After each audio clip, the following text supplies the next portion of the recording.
Welcome to the Siri finance literacy. ఈరోజు మనం retirement ఫండ్ని ఎలా బిల్డ్ చేసుకోవాలి, రిటైర్మెంట్ ఫండ్ని బిల్డ్ చేసుకోవడానికి మనం ఎలా ప్లాన్ చేసుకోవాలి అనేటువంటి విషయాల గురించి తెలుసుకుందాం.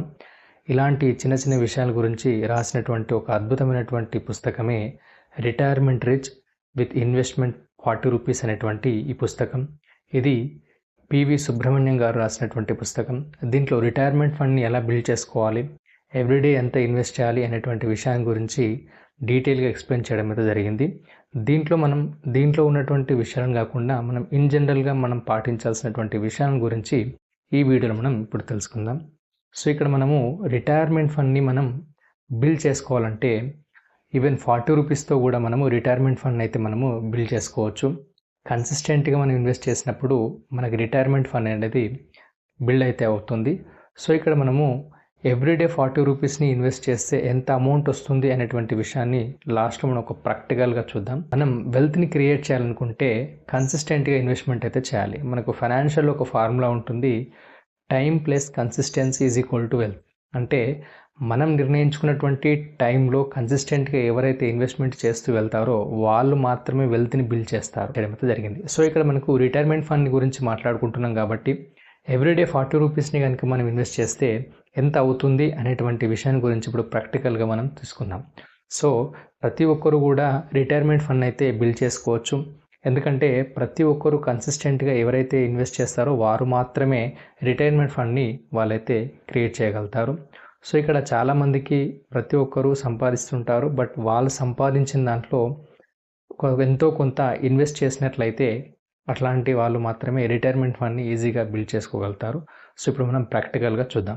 డైలీ ఎస్ఐపి ద్వారా రిటైర్మెంట్ ఫండ్ ఎలా బిల్డ్ చేసుకోవాలనేటువంటి విషయాన్ని గురించి అసెట్ ప్లస్ అనేటువంటి అప్లికేషన్ని మనం యూజ్ చేద్దాం. ఈ అసెట్ ప్లస్ అనేది మనకు మ్యూచువల్ ఫండ్కి సంబంధించినటువంటి అప్లికేషన్. ఇది దీంట్లో మనం మ్యూచువల్ ఫండ్స్కి సంబంధించినటువంటి ఇన్వెస్ట్మెంట్ అయితే చేయొచ్చు. సో అప్లికేషన్ని ఓపెన్ చేసినట్లయితే ఇంటర్ఫేస్ ఈ విధంగా ఉంటుంది. ఇక్కడ క్యాలిక్యులేషన్స్ అయితే ఉంటుంది.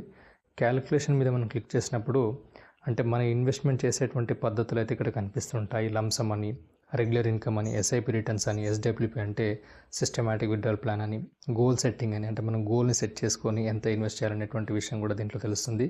రిటైర్మెంట్ ఫండ్ అని, ఎడ్యుకేషన్ అని, ఈఎంఐ అని, కాంపౌండ్ ఇంట్రెస్ట్ అని, అట్లాగే ఇన్ఫ్లేషన్ అనే విధంగా చాలా రకాలుగా మనం క్యాలిక్యులేషన్స్ అయితే దీంట్లో ఈజీగా చేసుకోవచ్చు.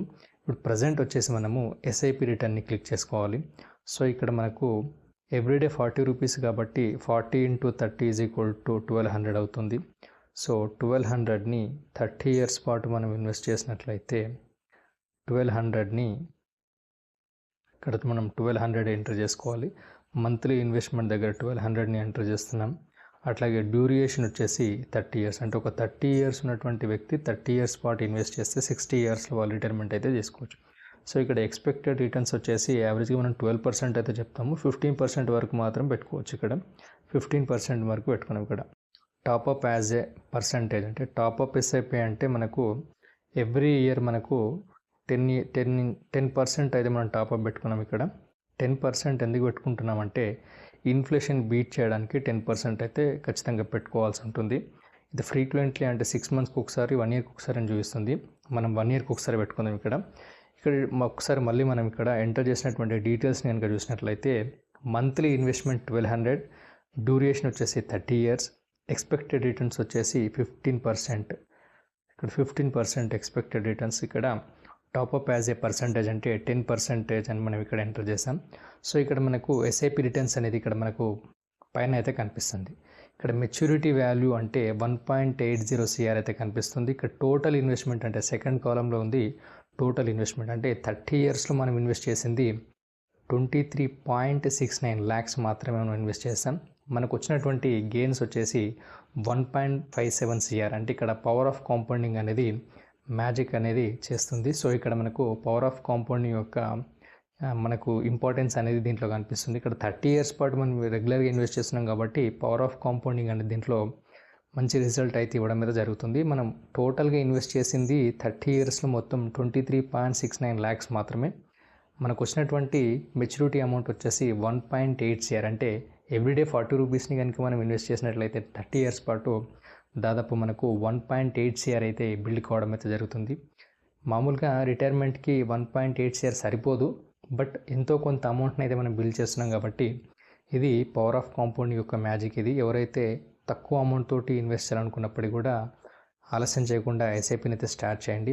ఎందుకంటే మనం కన్సిస్టెంట్గా ఎప్పుడైతే ఇన్వెస్ట్మెంట్ చేస్తామో అప్పుడే వెల్త్ అనేది క్రియేట్ అయితే అవ్వడం మీద జరుగుతుంది. ఇక్కడ మనం చూసినట్లయితే టోటల్ ఇన్వెస్ట్మెంట్ వచ్చేసి 23.69 lakhs మాత్రమే. సో ఇక్కడ మనకు మెచ్యూరిటీ అమౌంట్ వచ్చేసి 1.80 CR అంటే చాలా హ్యూజ్ అమౌంట్ ఇది.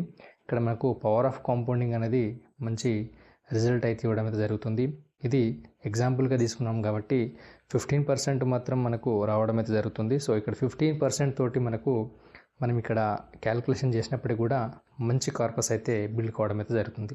సో ఆలస్యం చేయకుండా మీరు మీ రిటైర్మెంట్కి ఫండ్ అయితే బిల్డ్ చేసుకోండి. Thank you for watching this video.